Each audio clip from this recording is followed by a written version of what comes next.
শিক্ষার্থী, আশা করি তোমরা সবাই ভালো আছো। আমি মোহাম্মদ বিল্লাল হোসেন খান, প্রভাষক, গণিত বিভাগ, মাইলস্টোন কলেজ, উত্তরা, ঢাকা। প্রিয় শিক্ষার্থী, করোনা বাংলাদেশে আজকে যে অবস্থা তা খুব নাজুক। তবে আমরা বিশ্বাস করি একটা নির্দিষ্ট সময়ের ব্যবধানে আমরা এই অবস্থা থেকে উত্তরণ পাব। আর সেই বিপদকালীন বা দুর্যোগকালীন সময়টুকু আমাদের প্রত্যেককে নিরাপদে রাখতে হবে। আর সেই জন্য সদা সর্বদা ঘরে থাকতে হবে। তোমাদের প্রতি আমার নির্দেশনা হচ্ছে সব সময় ঘরে থাকবা এবং স্বাস্থ্যবিধি মেনে চলবা। প্রিয় শিক্ষার্থী, আজকে আমি যে টপিকটি নিয়ে তোমাদের সাথে আলোচনা করব সেটি হচ্ছে সম্ভাবনা বা প্রবাবিলিটি। এই টপিকটির উপর এর আগেও আমি 5টি ক্লাস নিয়েছি। আজকে হচ্ছে আমার 6ষ্ঠ ক্লাস। এর আগের ক্লাসটি ছিল ক্রিয়েটিভ, আজকের ক্লাসটিও ক্রিয়েটিভ। আসো আমরা আমাদের মূল আলোচনা সৃজনশীলে চলে যাচ্ছি। আমি বোর্ডে একটি সৃজনশীল অঙ্ক উঠিয়েছি, এটি সমাধান করব। দৃশ্যকল্প একে বলা হয়েছে দুইটি থলির প্রথমটিতে 5টি লাল ও 3টি কালো বল আছে, অপর থলিতে 4টি লাল ও 5টি কালো বল আছে। আর দৃশ্যকল্প 2তে একটা গণের সংখ্যা নিবেশন সারণী দেওয়া আছে। কতে বলা হয়েছে দৃশ্যকল্প 1-এ প্রথম থলি হতে 4টি বল তোলা হলে 2টি লাল ও 2টি কালো হওয়ার সম্ভাবনা নির্ণয় করো। তাহলে আমরা শেষ করি। দেখো যেহেতু প্রথম থলির কথা বলা হয়েছে, প্রথম থলিতে বল যেগুলো দেওয়া আছে সেগুলো লিখে ফেলবো। দেখো দেওয়া আছে লাল বল কয়টা? দেওয়া আছে লাল বল হচ্ছে 5টি এবং কালো বল হচ্ছে 3টি। মোট বল 8টি। এই প্রথম থলিতে কাজ করতে বলছে, তো প্রথম থলিতে এগুলো আমাদের হাতে দেয়া আছে। কয়টা বল উঠাতে হবে? 4টি বল। বল আছে 8টা। তাহলে 8টি বল হতে 4টি বল তোলার উপায় AC4, তাই তো? সুতরাং 4টি বল তোলা হলে 2টি লাল এবং 2টি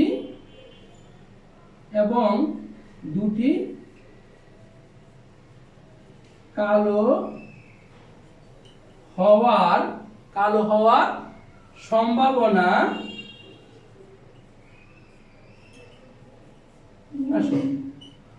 মোট বল হয়েছে 8টা, ওইখান থেকে উঠাবো আমরা 4টা। এই 4টার ভিতরে পেতে হবে 2টি লাল বল আছে 5টা, উঠাবো 2টা। কালো বল আছে 3টা, উঠাবো আমরা 2টা। তাহলে দেখো এখন যদি আমরা ক্যালকুলেটর ক্লিক করি, 5C2 ইনটু 3C2 এটার মান হয় 30। 8C4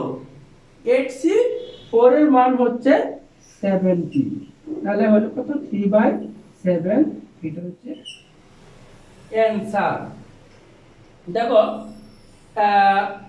এই অঙ্কটা 2 মার্কসের জন্য বা কতে দিয়েছে, কিন্তু কোনো জায়গায় দেখা গেছে যে বোর্ডে এটা 4 মার্কসের জন্য এসেছে। একটা ইম্পর্টেন্ট অঙ্ক। বল তুলতে হবে 4টা, পেতে হবে 2টা লাল 2টা কালো। তাহলে মুখ থেকে উঠাবো 4টা, সেজন্য আমি লিখছি 8C4। এই 4টার ভিতরে 2টা হতে হবে কি লাল, 2টা হতে হবে কালো। তাহলে লাল পেতে হলে লাল আছে 5টা, 5C2 ইনটু কালো আছে 3টা, 3C2, যা আছে তাই আমাদের কি রেজাল্ট। আশা করি বুঝতে পারছো। আমি খতে যাচ্ছি।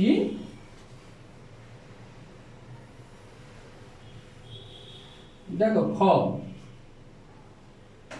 খতে বলছে দৃশ্যকল্প এক হতে সমসম্ভব উপায়ে একটি থলি নির্বাচন করা হলে এবং তা থেকে দুটি বল তোলা হলে একটি লাল একটি কালো হওয়ার সম্ভাবনা নির্ণয় করো।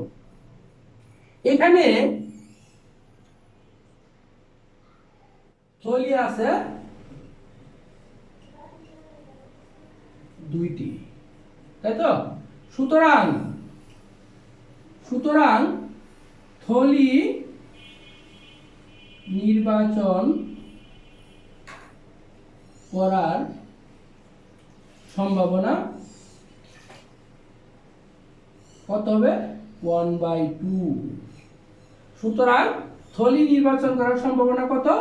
1/2। সমসম্ভব উপায় কত? সম্ভাবনার কথা বলা হয়েছে। আচ্ছা, এখন থলি তো দুইটা, প্রথমত একটা থলি নির্বাচন করে নিয়ে কাজ করতে হবে, পরে আরেকটা থলি নিয়ে কাজ করতে হবে। এই কাজগুলো করার আগে যে দুইটা থলি দেওয়া আছে, ওই দুইটা থলিতে কি পরিমাণ বল দেওয়া আছে, কোন কালারের বল দেওয়া আছে, এগুলো আমরা লিখে ফেলবো। দেখো, প্রথম থলিতে বলো লাল বল 5টা, কালো বল 3টি, তাহলে মোট বল হচ্ছে 8টি। একইভাবে দ্বিতীয় থলি হিসাব করব। দেখো, দ্বিতীয় থলিতে লাল বল 4টা, কালো বল 5টি, মোট বল 9টি, তাই তো? সমসম্ভব উপায়ে এখন থলি নির্বাচন করব একটা। তাহলে লিখো, সমসম্ভব উপায়ে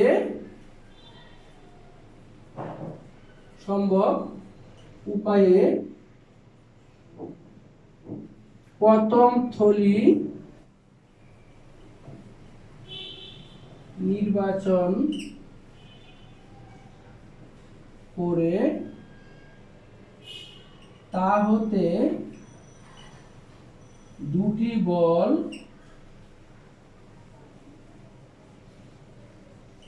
তোলা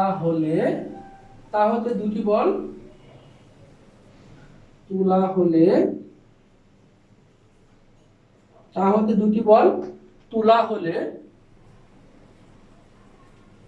প্রথমবার লাল ও দ্বিতীয়বার কালো হওয়ার সম্ভাবনা, প্রথমবার লাল ও দ্বিতীয়বার কালো হওয়ার সম্ভাবনা, থলি নির্বাচন করছি যেহেতু থলি নির্বাচনের সম্ভাবনা হাফ ইনটু প্রথমবার লাল, প্রথম থলি নিয়ে কাজ করতেছি, তাহলে মোট বল আছে এখানে 8টা আর লাল বল 5টা, ইনটু থলি থেকে বল একটা কমে গেছে আর বল আছে কয়টা? 7টা। কারণ প্রথম একটা উঠাইছি, এটা তো থলিতে রাখি নাই, বল আছে 7টা, মোট বল আছে 7টা, 7 লিখলাম। দ্বিতীয়বার বলটা পেতে চাচ্ছি কি? কালো আছে কয়টা? 3টা, লিখলাম 3। তাহলে দেখো কত হলো আমাদের, দেখো 7 8 56 গুণন হচ্ছে 2, তাহলে রেজাল্ট কত হয়? 112, উপরে 50 নিচে 112। প্রথমবার যদি আমরা প্রথমবার কালো পেতে চাই, প্রথমবার কালো ও দ্বিতীয়বার লাল, প্রথমবার কালো ও দ্বিতীয়বার লাল হওয়ার সম্ভাবনা যদি বের করতে চাই, থলি নির্বাচনের সম্ভাবনা হাফ লিখলাম। থলি নির্বাচনের সম্ভাবনা কি? হাফ লিখলাম। এখন প্রথমবার আমরা কি পেতে চাই? কালো। কালো আছে 3টা ডিভাইড বাই 8 ইনটু থলিতে আর বল 8টা নাই, এক কমে গেছে, 7টা আছে। এই 7টা বল থেকে যে দ্বিতীয় বলটা পেতে যাচ্ছি লাল, দ্বিতীয় থলিতে লাল বল, আর প্রথম থলিতে কাজ করতেছি, লাল বল আছে কয়টা? 5টা। ওকে, রেজাল্ট কত হলো? নিচে হচ্ছে 112, উপরে হচ্ছে 50, এই তো। সুতরাং একটি দুটি বল তুলছো তো, বলো দুটি বল তোলা হলে একটি লাল ও একটি কালো হওয়ার সম্ভাবনা। সুতরাং দুটি বল তোলা হলে একটি লাল ও একটি কালো হওয়ার সম্ভাবনা, কালো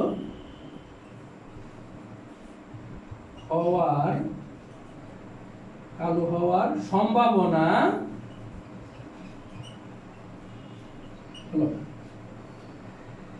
আমরা এই দুইটা ওয়েতেই লাল কালো পেতে পারি। প্রথম ওয়ে বা প্রথম পদ্ধতিতে রেজাল্ট পাইছি 15/112, দ্বিতীয় ওয়েতেও পাইছি কত? 15/112।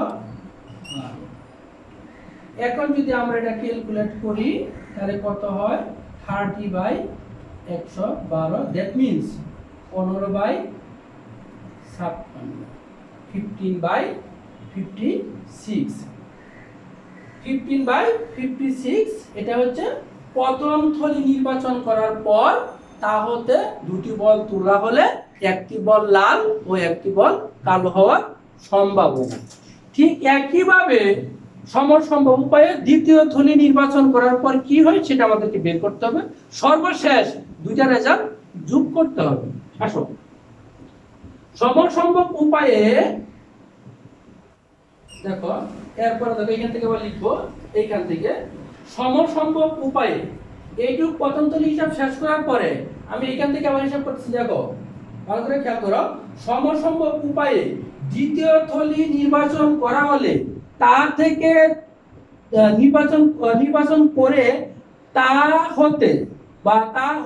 থেকে না হলে কি লিখছি আমরা? সমসম্ভব উপায়ে দ্বিতীয় থলি নির্বাচন করা হলে তা হতে, এটা হলে না লিখলি কি? তা হতে দুটি বল তোলা হলে প্রথমবার লাল ও দ্বিতীয়বার কালো হওয়ার সম্ভাবনা। এখন আসো দেখো, দ্বিতীয় থলির হিসাবে একটু পার্থক্য আছে। সেটা হচ্ছে প্রথমবার আমরা পেতে চাচ্ছি লাল, মোট বল হয়েছে এখানে 9টা আর লাল বল আছে 4টা, ইনটু এখন কিন্তু থলিতে বলা 9টা নাই, একটা কমে গেছে, কয়টা আছে? 8টা বল আছে। ওই 8টা বল থেকে দ্বিতীয়বার পেতে যাচ্ছি কি? কালো। 8টা বলের ভিতরে কালো কয়টা? কালো হচ্ছে 5টা। রেজাল্ট কত হলো? উপরে হলো 20, নিচে গুণ করলে 8 9 72, 72 দোকানে 144। প্রথমবার কালো ও দ্বিতীয়বার লাল, উল্টো করে বলছি, তাহলে এখানে কত হবে বলো? 9/5 ইনটু 8/4, 144। প্রথমবার কালো, তাহলে দ্বিতীয় থলিতে কালো বল কয়টা আছে? 5টা, সেই জন্য 5/9 ইনটু থলিতে বল কমে গেছে, আছে 8টা, আর পেতে চাচ্ছি দ্বিতীয়বারে কত? লাল আছে 4টা, ঠিক তো? সুতরাং দুটি বল তোলা হলে একটি লাল ও একটি কালো হওয়ার সম্ভাবনা কত হবে বলো? 20/144, 20/144, এই তো। এখন এটাকে যদি আমরা ক্যালকুলেট করি কত হয়? 40/144, 8 দ্বারা কাটলে হয় 5/18, এই যে আমরা পাইলাম 5/18, এটা হচ্ছে দ্বিতীয় থলি হতে যদি তোলা হয় তখন একটা লাল একটা কালো হওয়ার সম্ভাবনা। আর একটু আগে আমরা প্রথম থলি হতে দুটি বল তোলা হলে একটি লাল ও একটি কালো হওয়ার সম্ভাবনা আমরা বের করছি। ফাইনালি ওই দুইটাকে কি করতে হবে, যোগ করতে হবে, তাহলে আমাদের রেজাল্টটা হয়ে যাবে। তাহলে দেখো আমি জাস্ট এখন এক লাইন বাকি আছে, এক লাইন, তাহলে হয়ে যাচ্ছে। দেখো তাহলে এখানে আমরা লিখতে হবে কি সেটা দেখো, সমসম্ভব উপায়ে একটি থলি নির্বাচন করা হলে এবং তা থেকে দুটি বল তোলা হলে একটি লাল ও একটি কালো হওয়ার সম্ভাবনা ইকুয়াল টু, এটা না লিখে আমি শুধু লিখে দিলাম সুতরাং নির্ণয় সম্ভাবনা। এই কথাগুলো লিখলাম না, তোমরা লিখিও নির্ণয় সম্ভাবনা। নির্ণয় সম্ভাবনা বলতে প্রশ্নে যে শর্তে বলছে ওই শর্তের সম্ভাবনা। তাহলে কি হবে বলো, প্রথম থলি থেকে পেয়েছিলাম আমরা 15/56 আর দ্বিতীয় থলিতে পেয়েছি আমরা 5/18। এই দুইটাকে যদি আমরা হিসেব করি লসাগু হয় কত, 504। লসাগু কত, 504। 504 কে যদি আমরা 56 দ্বারা ভাগ করি, এরপর 15 সাথে গুণ করি, রেজাল্ট কত পাইলাম আমরা, 135 যোগ 144, নো 140 হয়। তাহলে এক ফাইনালি কত হলো রেজাল্ট, 275, 35 আর 40 75, 275 নিচে এসে 504। এটা আমাদের কাঙ্ক্ষিত অ্যান্সার। অঙ্কটা একটু বড়, বাট স্টেপ বাই স্টেপ মনে রাখলে ঝামেলা হবে না। আশা করি বুঝতে পারছো। আমরা গতে যাব। গতে বলা হয়েছিল দৃশ্যকল্প 2 হতে গড় ব্যবধান নির্ণয় করো। তাহলে গড় ব্যবধান নির্ণয়ের প্রয়োজনীয় সারণী আমি এখানে ড্র করলাম। দেখো প্রথমত যে জিনিসগুলো আমাদের কাছে দেয়া আছে এগুলো লিখে ফেলছি। শ্রেণী ব্যক্তি আর গণসংখ্যা দৃশ্যকল্পে দেয়াই আছে। তাহলে দেখো শ্রেণী ব্যক্তি কত, 51 থেকে 60, 61 থেকে 70, 71 থেকে 80, 81 থেকে 90, হ্যাঁ 91 থেকে 100। সেই ক্ষেত্রে গণসংখ্যা কত দেওয়া আছে, 10, 20, 15, 10, 5। এখন এই দুইটা জিনিস প্রশ্নে দেওয়া ছিল, দুইটা জিনিস আমি জাস্ট লিখছি, আর কিছু লিখি নাই। যখন তুমি গড় ব্যবধান নির্ণয়ের সারণী তৈরি করবা, সারণী তৈরি করার আগেই তোমার মাথায় আনতে হবে গড় ব্যবধানের ফর্মুলাটা কি। ফর্মুলা মাথায় আসলে পরে তুমি সারণী তৈরি করার জন্য কোন কোন স্টেপে যেতে হবে এটা তুমি বুঝতে পারবে। আমরা জানি গড় ব্যবধান নির্ণয়ের যে সূত্রটা সেটা হচ্ছে summation fi xi minus x বার, এটাকে n দ্বারা বার।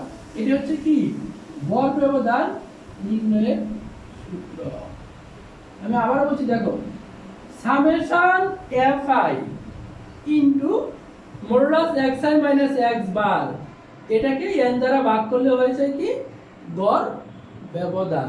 তাহলে এখন আমাকে n কি জিনিস চিনতে হবে, x বার বের করতে হবে, xi বের করতে হবে, fi টা দেয়া আছে, n টাও কিন্তু দেয়া আছে, কারণ n হচ্ছে গণসংখ্যার সমষ্টি।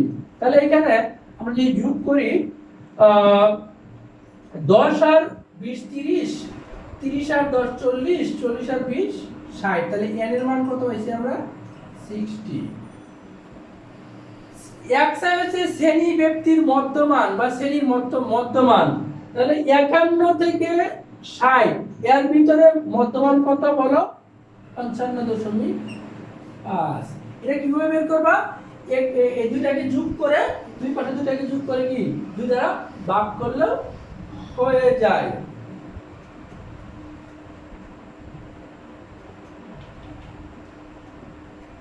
ঠিক আছে, তাহলে তুমি কি করতে পারো, এই দুইটাকে যোগ করে 2 দ্বারা ভাগ করলে হয়ে যাবে। ঠিক একেবারে বের করে এটা কত হয় 65.5, 10 করে বাড়তেছে 75.5, এটা কত হবে 85.5, এটা হচ্ছে 95.5।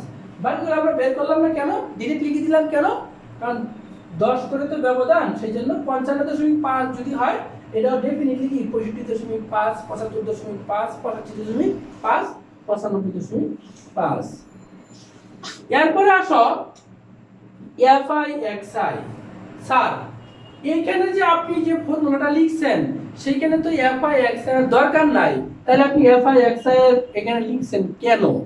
দেখো আমাদের দরকার আছে গড় এক্স বার, কিন্তু এক্স বার বের করতে হলে আমাদেরকে এফআই এক্সআই লাগে, কারণ এক্স বারের ফর্মুলাটা কি, X bar equal to summation FI XI by কত এন, এই তো।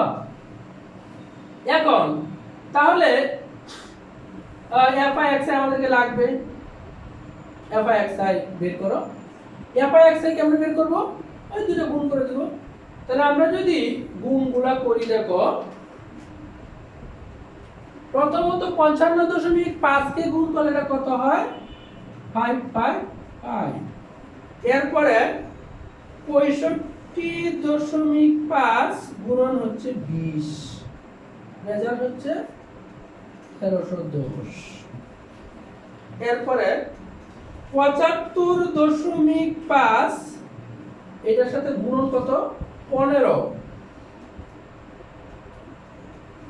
রেজাল্ট কত হয়, রেজাল্ট হচ্ছে 1132.5। দেন 85.5 গুণন 10, তাহলে 855। 95.5 গুণন কত 5, রেজাল্ট কত হয়, রেজাল্ট হচ্ছে 4775। এখন এটার সামেশন আমাদের লাগবে, তাহলে সামেশন এফআই এক্সআই এর রেজাল্টটা কত হয়, সামেশন মানে সবগুলো যোগ, তাহলে যোগ করো 855 যোগ 11 যোগ 10 যোগ 5, রেজাল্ট আসছে কত 4330, 4330 পাচ্ছি আমরা সামেশন এফআই এক্সআই এর মান। তাহলে এইখানে আমরা কি লিখবো বলো, লিখবো 4330 ভাগ হচ্ছে 60, এটা রেজাল্ট কত আসে 4330 কে 60 দ্বারা ভাগ করব আমরা, ভাগ 60, এটার মান আসতেছে 72.166, তাহলে 72.166, এটা পাইছি আমরা কি এক্স বারের ভ্যালু।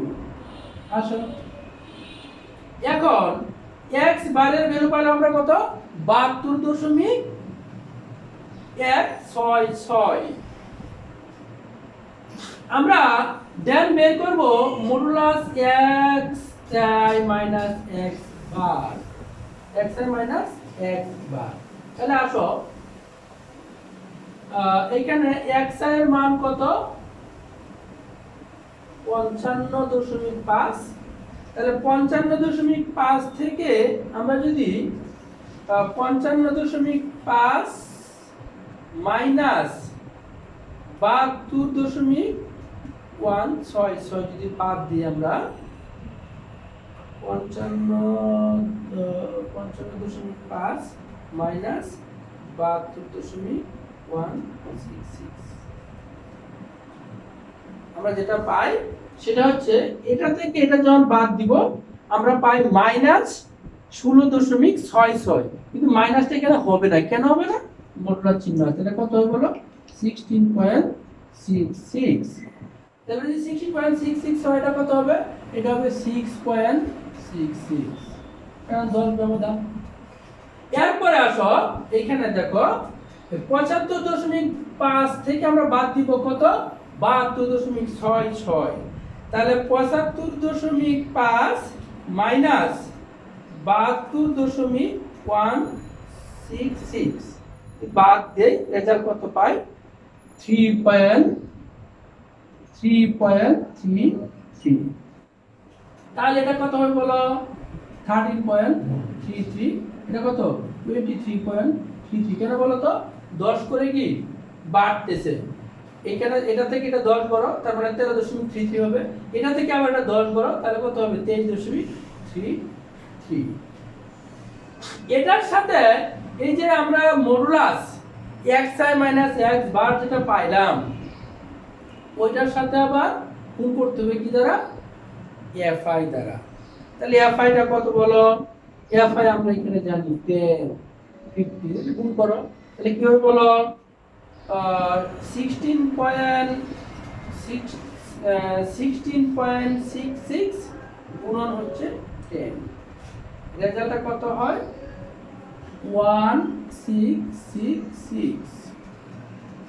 তারপরে আসো 20 ইনটু 6.66, তাহলে 20 ইনটু কত?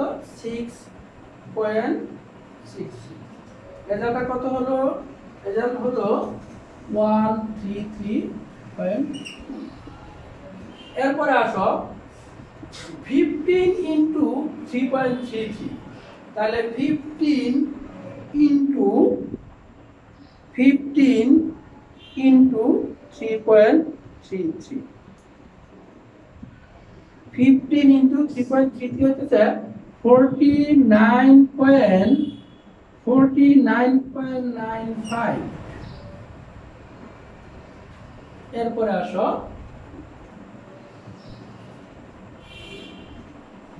আমরা কি করবো বলো? 10 পয়েন্ট, সরি 10 ইনটু fi তো 10 ইনটু 13.33 গুণ করলে কত হবে? 131. এরপরে আসো 5 ইনটু 23.33, রেজাল্ট কত আসলো? 116.65। আমার দরকার হচ্ছে summation fi modulus xi - x বারের মান। এই মানটা করতে পারবো, সবগুলো কি করতে হবে? যোগ করতে হবে। তাহলে সবগুলো যোগ করো। তাহলে যদি আমরা যোগ করি, যোগ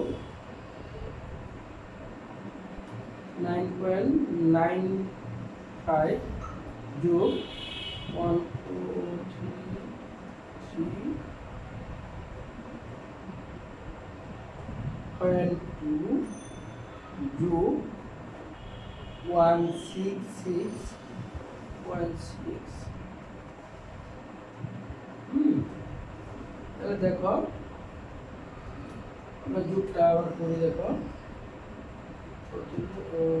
166.6 যোগ 133.2 যোগ 49.95 যোগ 133.3 যোগ 116.65। এটা রেজাল্টটা কত আসতেছে?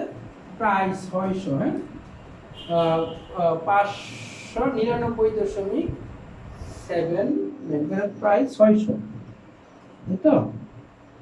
আচ্ছা, এটা পেলাম আমরা কার মান?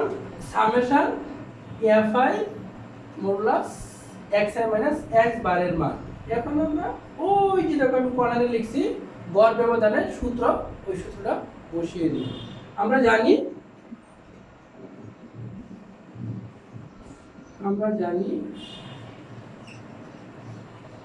গড় ব্যবধান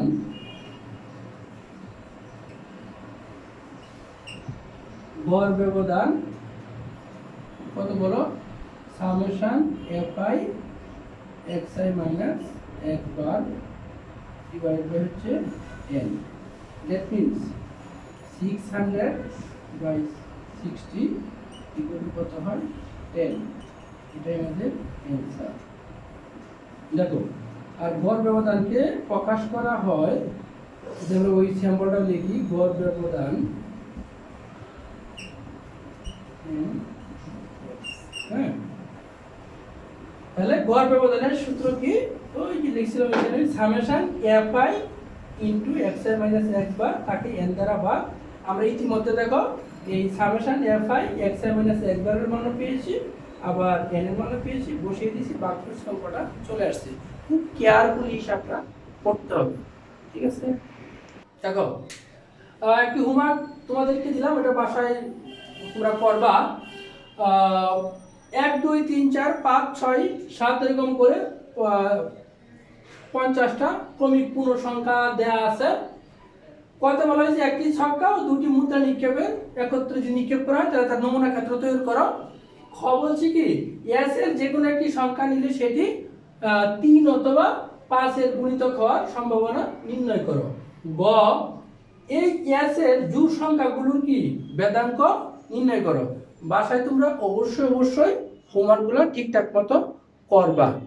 সবাইকে ধন্যবাদ, আজকে এখানেই, সবাই ভালো থাকবা, ইনশাআল্লাহ নেক্সট ক্লাসে দেখা হবে।